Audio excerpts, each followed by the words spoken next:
Krame ane ngoyong di Jalan Raya Anyar, lingkungan Anyar Kaje, Kuta Utara, Mekesiap.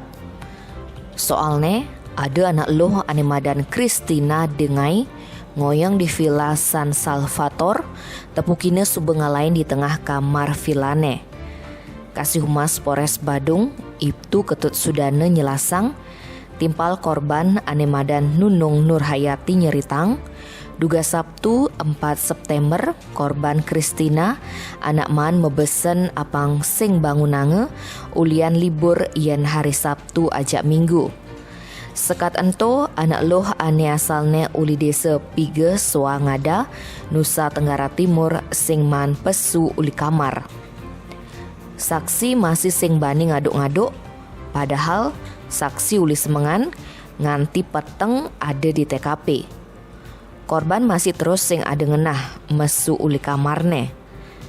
Pas hari Senin 6 September, Nurhayati oraine ajak security villa ane madan Satuki, ieu ngorain yen korban tusing mesaut pas kaukine uli jendela kamarne.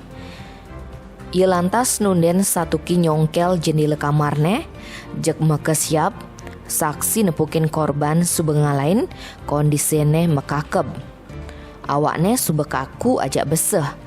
Langsung kejadiannya ento kelaporan ke polisi. Uli hasil pemeriksaan tim medis, dicunguhne korban pesu getih, tapi sing tepukine ada tanda-tanda kekerasan di awakne. Jani polisi ini enu nyelidikin apa ngeranang korban ngalain. Tim Bali Express ngelaporang.